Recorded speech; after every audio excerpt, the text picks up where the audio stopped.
Well, hello, Pastor Aubrey. Welcome back. Thank you. Welcome. Thank you. Well, everybody, welcome to Bob Talk. It's been a couple of weeks since we've been on live. Thank God for last week. We had talked about grief, and this week we are talking about intervention. But how's everybody been? How you been, Katrina? I have been good. I've been good. I'm excited for the week to come, my self care week. So, Yes, that's good. You got an anniversary coming up, right?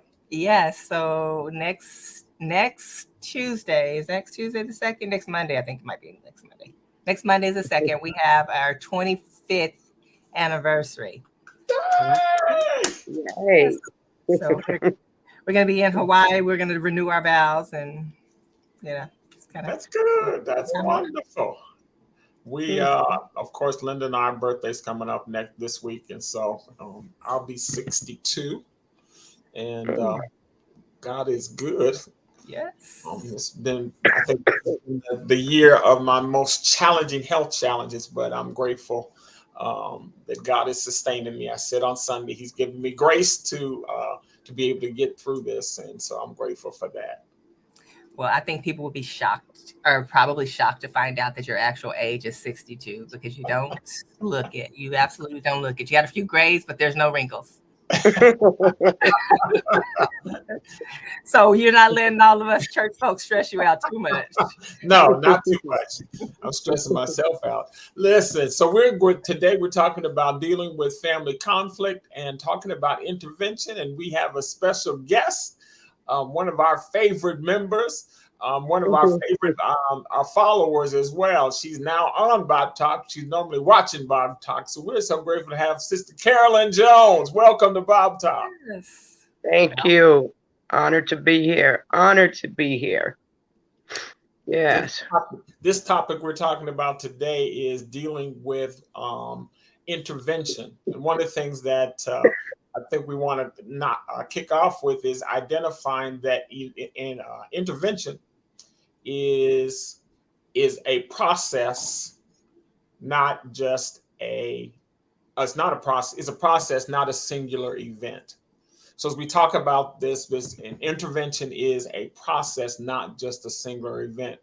Um, Katrina, you want to talk a little bit about what intervention is? And So when it comes to interventions, we can um, intervention is when you have identified someone in your family who is in distress, they're struggling, they need help, and they are not seeking their help. They are unable to see it, right? And sometimes they are able to see it, but an intervention is basically you identifying that I need to step in. I want to help my family get to the other side, and receive the help that they need. And it's not just for substance abuse. I think the idea of intervention, when you hear intervention, you only think about substance abuse intervention, but anyone can need an intervention. So, and here we have a list of things that someone might need an intervention for: drug or alcohol abuse, eating disorders, addictions to substance or behaviors, right? Violence. And violence can be on both ways, right? The person who is causing the harm, or you might want to do an intervention for someone in your family who is stuck in an unhealthy relationship, unhealthy situation, or even the reluctance of an elderly family member to move into an assisted living facility. Now, I warn you, that's going to be hard because we're dealing with someone who maybe, who knows what their age may be. It might be, they might be clear in the 80s, 90s. And at that point, they say what they want to say, and they're not letting you run their lives because they've been running their lives for 80, 90 right, years. So you can imagine trying to get someone to change right, behaviors after so many years. right. I think one of the foundational things is the word denial. Mhm. That they are in denial, and in CR we say it's they don't even know they're lying. Yeah. So they're thinking that they're fine. They're thinking everything is going the way it should be. But when you look at I call it the wake. When they've walked through a room and you realize that there is catastrophe after they have come through, you realize that they're in denial. They don't even know what's going on or what the issue is, and not seeing it, believing that they're able to conquer it on their own, and not realizing that they do need support. They do need some other folks involved. So, Carolyn, you're familiar with both sides of this experience. One is being participating in an intervention, but also being the person who has been intervened on. I don't know if I like that, but the way it sounds. But why don't you tell us a little bit about your experience and your thoughts in regards to intervention? First of all, I just want to say how honored and privileged I am just to be a part of Bob Talk, and how Bob Talk have helped me deal with my anxiety and my depression. And I'm so grateful.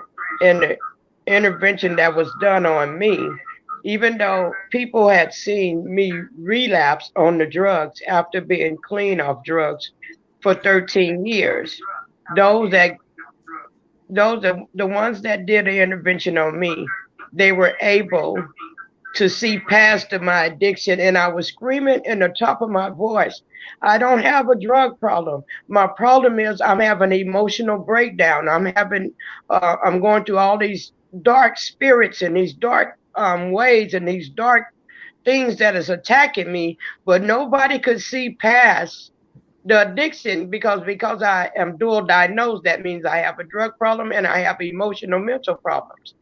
And no one could see the mental that was attacking me. And what I love about my intervention team is that they saw past my addiction. They saw past my behaviors. They were able to tap in and see and not address the drug problem. It was the emotional trauma. And I'm so grateful that I believe, Pastor, you was the first one that made me feel comfortable enough to say, look, we know that there's more going on. We're here to help you. It was you, Pastor Pat McCullough, and my best friend Lana, and my baby girl Brianna. And I was remember sitting there a few years back, and y'all came to my house. I call it a drive-by on me. And when y'all came to my what helped me when I was being intervened, when you were all doing that intervention on me, is I saw the pain in y'all's eyes. I saw the tears in y'all eyes. I saw the hurt of from hurting y'all. I felt the hurt. I was feeling the hurt. And I seen that pain. You all was able to be vulnerable and say, look, what you're doing to yourself is hurting us. And that never, ever, ever left my mind. It never left my heart. It messed up my getting high. I couldn't even get high right after that. You all made me realize how much pain, and because I couldn't see it, I was in such a dark place. I didn't understand. I knew that I couldn't do it by myself. And when you all grabbed my hand and took me to that place, and I remember being in that place, here it is. I'm in a mental institution. That's what I'll call it. I'm going to keep it real. That's what I called it. But I was under so much emotional stress. And I remember, Pastor, when I got in there and when you took me and I got in that back of that room, you stayed with me all day long. You walked with me. That was important. Someone to take our hands and walk with us to those places. And I got in the bed that night and I couldn't do nothing but cry. I was crying all the time. I didn't know why I was crying. And when I got in that bed and heard the Spirit of God said, I'm going to use you to be a voice for those that have no voice, those that are being misdiagnosed. Everybody looking at their addiction and behavior, but they're not looking behind what's going on with them. And today, that's why I'm so grateful. This is the first time since that time you and Pat and the rest of y'all did that intervention. This is my first step to doing what God called me to do and said to my spirit in that hospital. And I'm so grateful to be a part of this in Jesus' name. I think I I'm love ready. that. I love it. I love it. Thank you Amen. for being so Yeah. transparent. I want to sort of Mhm. break this down so that people can understand But the I'm process we grateful. went through, because we I'm so identified grateful. that I can't hear it's not an Pastor. event, it's a process. And so what Carolyn didn't tell you was that there were a couple times that I went over there and I was by myself. Mm. And what I had to do Oh, was listen and observe. I don't know. Listen and observe. Listen and observe. And so I listened and I can't observed hear you. what was happening. I identified that there were some things that were taking place Click there. And and and talk. as she identified, Okay, then click. if you're observing and you're listening, what you get to know, what you get Yeah. to understand is I that still can't hear. this process began with a getting an understanding before you respond. So get an understanding, because from the outside, I could assume that it was an alcohol or drug issue.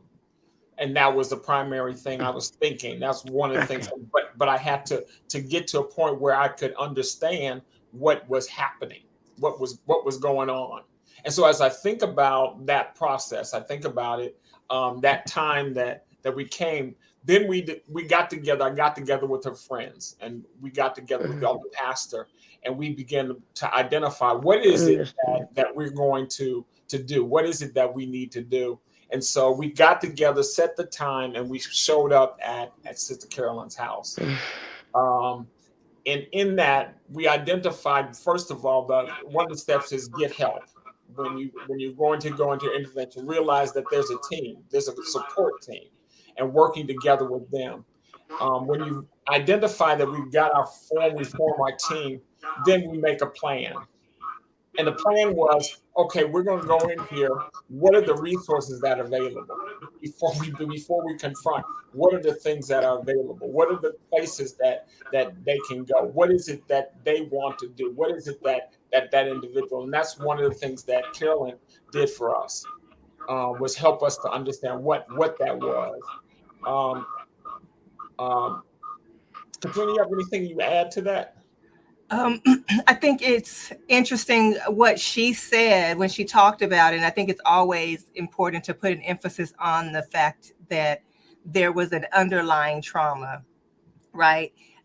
She knew what she was going through, she knew what she was experiencing, but those around her only saw the substance abuse, right? They only saw the substance abuse. And it's interesting that she identified that, because often I think, and I remember being in school, one of the things that we're trained on is if someone is, and they come into a session and they are incoherent or they have been on substance, we can't continue on with the service because they need to be able to understand.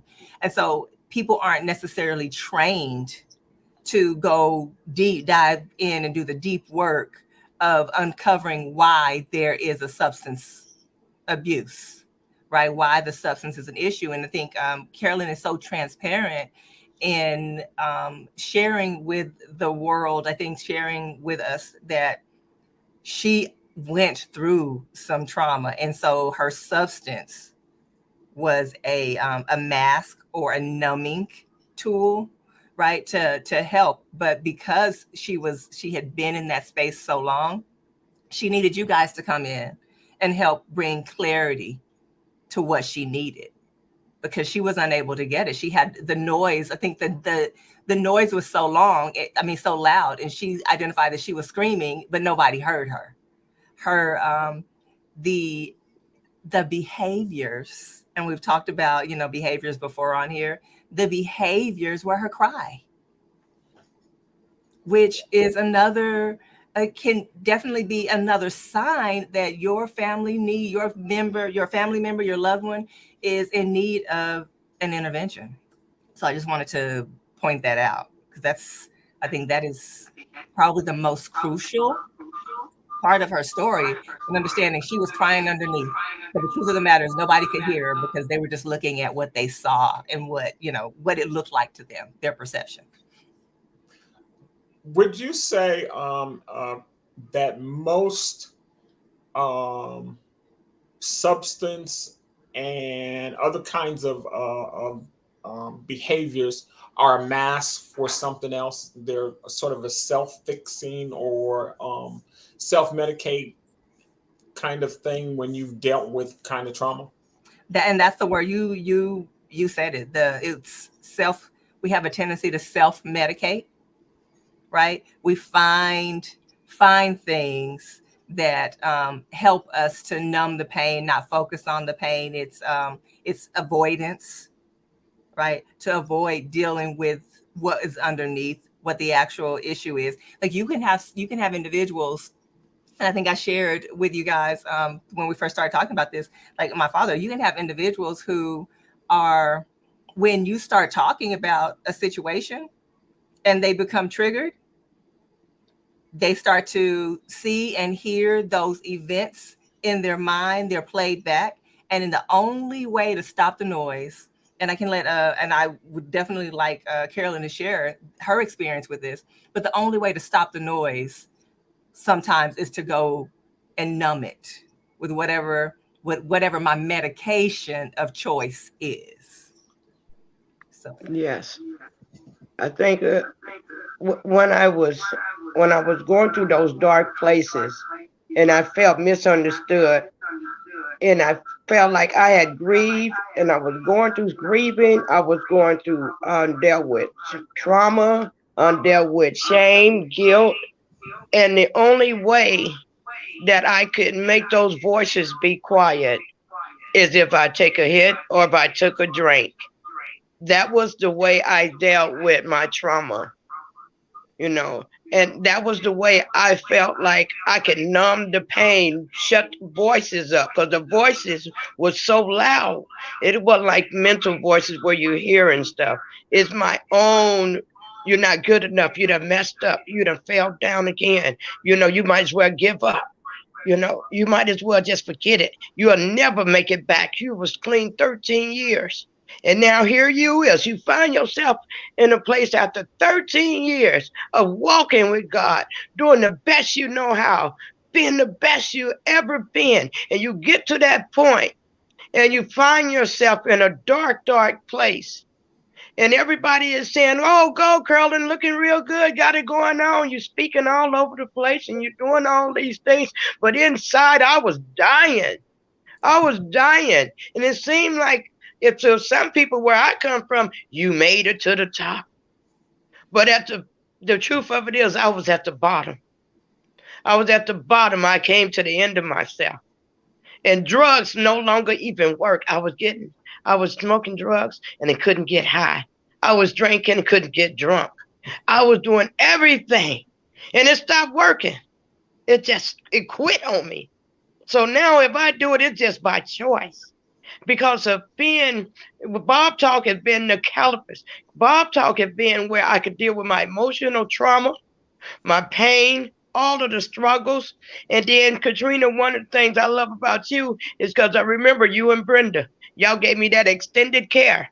And I went to a place.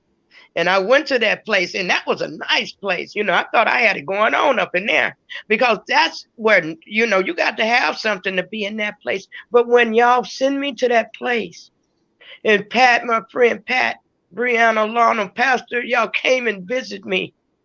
Y'all came and y'all didn't just drop me. And the first time they did the intervention on me, that didn't work. I still was messed all up, but I had to do it again. They didn't let me go. They didn't give up on me. They didn't talk about, "Oops, Carolyn and fell again." They waited on me. They waited patiently and they walked my hand and they knew that there might be a time that I fall because recovery is an education we never graduate. And so now that I'm getting the help through Bob Talk, through my own personal counseling, and those that's in my church, in my Alpha group, and all, man, I'm grateful now. It took me a long time to get here. It took me a long time to feel what I'm feeling and to be okay with what I feel. And I don't have to go take a hit of crack to go just to feel because I don't want to deal with life. I don't want to deal with me. And now I'm in a position where the enemy's telling me, run in the middle of the street. I remember that night, Pastor. I was walking down the street. I was prostituting. And I was walking down the street and some say, run in the middle of the street on Bamboo. And I called my pastor. And he talking, it was on a Sunday. And I wanted, and that enemy was telling me, you might as well get up, run in the middle of the street. But then shortly out there, that's when my Katrina and Brenda, I love y'all all so much. For those that have held my hand and saw behind my addiction, you saw behind that, and they're able to see my pain. And I was able, and y'all was so vulnerable. Let me see the hurt that hurts me when I realized, and I looked in y'all face and I seen how I was hurting y'all. These are the people that love me the most. These are the people my ride or die. And I'm hurting them. And I'm so grateful y'all didn't give up on me. So grateful. And I'm honored. I don't have to numb my pain no more. And I trust God like Pastor preached that time. I trust God with my pain today. I trust him with my pain, with my guilt, my shame. I trust you, Lord. I trust you. Yeah. In Jesus' name. As you were sharing, Carolyn, one of the things that came to mind is, as the person who's doing the intervention, one of the key things that I think that had to happen was patience. When we talk about this not being an event, but it being a process, is that even in that first interaction, and I think we went to see your counselor, we went to your trying to get you in because they weren't responding quickly. Right. I didn't feel like they were responding quick enough. They was. But it was patience, because Yes. it was a process to get you through. And so not giving up, understanding that it takes time. And so having conversations, one of the things I think is also important, having patience, because in some instances, you realize you're not the point person, that you are part of the team, but you're not the one who's going to be able to do it, but you want to be a part of it, but realizing that I need to understand who else is on this team. Who is this person drawing to? Who's this person connecting to? As you think about that, it was Pastor Melanie, who I talked with, and we talked about it and what needed to take place. And I think the thing that and I can share this is that she realized that she wasn't the one. Even though you're sisters, she said, I'm not the one. She said, I'm not a part of that. We have a relationship, but I need those around her. There's some other individuals who can do that. And I think that was humility and patience. They're working together again, realizing, okay, there's some insight I need and I can talk, but she's identified that I'm not the one. And I think when we think about our family members and we think about wanting to be the one, wanting to be the person who rescues, and sometimes you're not. And being okay with that, that there is someone else who may need to step in and do that. I was given the privilege, and I've called it a privilege, to be able to walk with Carolyn, and that she trusted me. There are lots of folks around her, but she trusted me. And so we went and we walked through it, and I had to be patient because it wasn't going to happen overnight.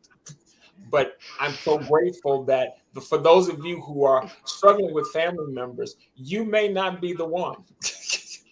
You may not be the individual. You may not be the one who's able to address it. That there may need to be someone else who you include in that team, who has that influence, who has the patient thing. Because sometimes we're just anxious trying to get it done overnight. But trusting that process will take time, humility, and also patience. Right.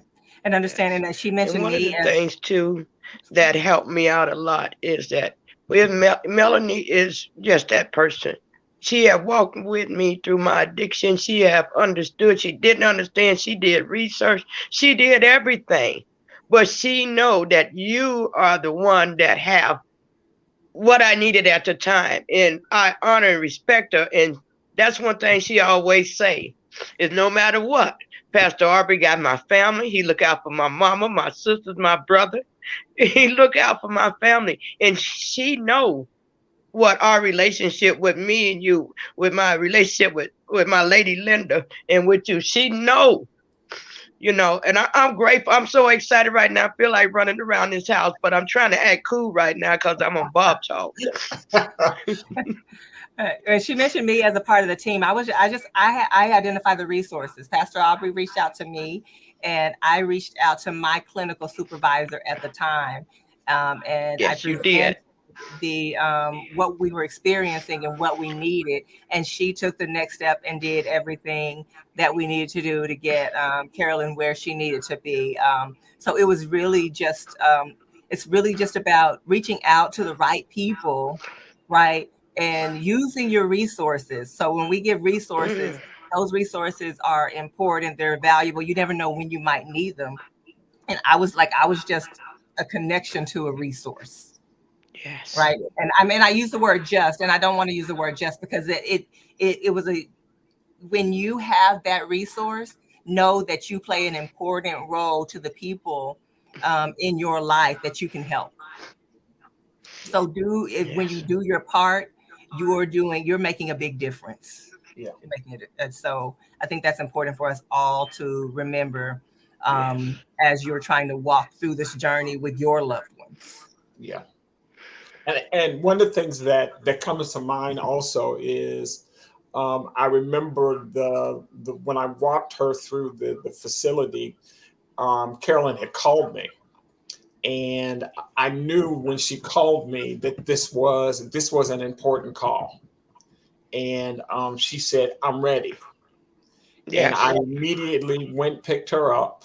I couldn't take her directly there, but I took her. I had to go to the church, so I went to the church and I took her to the prayer center. I said, "No, I need you to stay here." She said, "Okay, Pastor, I'm gonna stay right here." That's what she said. "I'm gonna stay right here." She stayed there while I finished my meeting, and I had blocked out the rest of the day to spend with her to walk her through that, and that was part of the first of all. I again going back to hopefully and prayerfully she can identify that she wasn't feeling judged.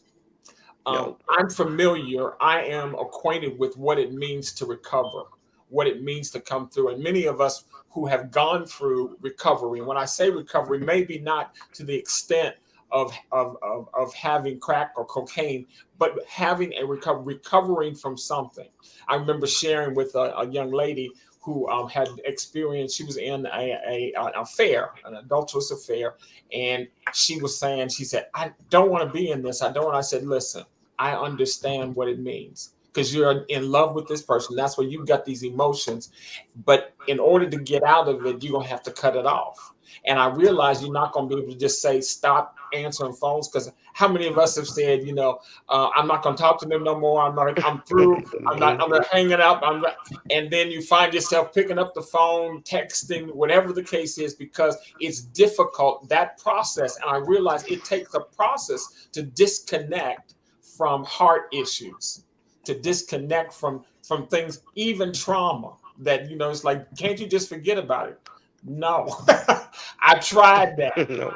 realizing that it's going to take time. And so I think when we identify how much, and even identifying the individual who we are wanting to intervene on or with, is saying, how much trauma are they carrying? How much has Yes. happened that I might consider nothing, but that to them it was traumatic. That they feel like Yes. everybody's walked off and left them, and no one is there to support them. And so, and many things, we're understanding the catalyst for why we're in this place, and realizing what needs to take place for that to happen, to be in the intervention and saying, "Listen, I see all the stuff you've gone through. I Hmm. see all the challenges. I realized that this was a loss, and this was a loss, and this was traumatic, and this was, and so you're trying to carry this all by yourself. You can't do it." Absolutely, absolutely. And Pastor, I think it's important for us to know that we have to lean in with love, loving people right where they are, Yes. because all of us have experienced some addiction. I often say, um, "My name is Katrina. My choice of white powder is sugar." I love it. Right? Yeah. I mean, because no matter how many times I give up the cookie, I relapse. I end up relapsing, and we've seen shows like The Biggest Loser, and there's a movie called Giving Up Albert's Grapes, or I think something like that. Okay. But those are situations where food is the addiction, and an intervention is required, Mm-hmm. right? Oh, Collecting stuff, hoarding is an addiction, and an intervention is required. So it's so important for us not to look at people with these eyes of indignation or, in judgment, that's but right. lean in with love and know that we can love people right where they are, and we can love them right out of that space and into a healthier space. Yeah. I think one of the things that comes to mind when you talk about that also, we're out of time, so I need to wrap this up. But I had a friend who was struggling with his sexuality, and because he was keeping it a secret, he was covering up. He was eating himself into death until he was able to reconcile. Hey, this is what I'm feeling, and then what we can do is support them in love, Yes. because it's not about trying to change them. At this point, it's really about loving them, and that's sometimes difficult because we want to change them instead of just love them and support them as they journey through whatever issue or challenge that they experience. So, Isn't that what Jesus did? yes, it certainly is. Yes, it is. Yes, it is. Um, Sister Carolyn, would you close us in prayer, praying for those who I'll be honored to. Lord, first of all, I just thank you for this awesome opportunity that you have given us, Lord, to come together, Father, and to come back on this issue, Lord, of intervention. Father, I'm so grateful and honored at this moment. Father, I give you glory, honor, and prayer. Father, I thank you, Lord, for what you're doing in Bob Talk and where you're getting ready to take it. Lord, I see past this, Father. Oh, Father, I see lives coming, Lord, where we all coming together dealing with each other's hurts, hang-ups, habits, and where we bear one another's burdens, Lord. I'm so grateful and privileged, Lord, that I can honestly say this day will go down in history as I doing and did what you called me to do, to be a voice for those that have no voices, be a voice, Lord. And Lord, if there's anything you can use me concerning Bob Talk, Lord, here I am. I am available. In Jesus' name, thank you all for letting me be a part of this. I'm thank you. honored. Thank you, Sister Carolyn. We're so grateful for you. This has been rich. I pray that you've been blessed by this. Listen, we'll be back again next week. At least two of us will be, or at least one of us will be, for Bob Talk, because someone else will be celebrating their anniversary. But we're so grateful for you being here. So we'll see you next time on Bye, Bob Talk. Bye, everyone. Bye, everybody.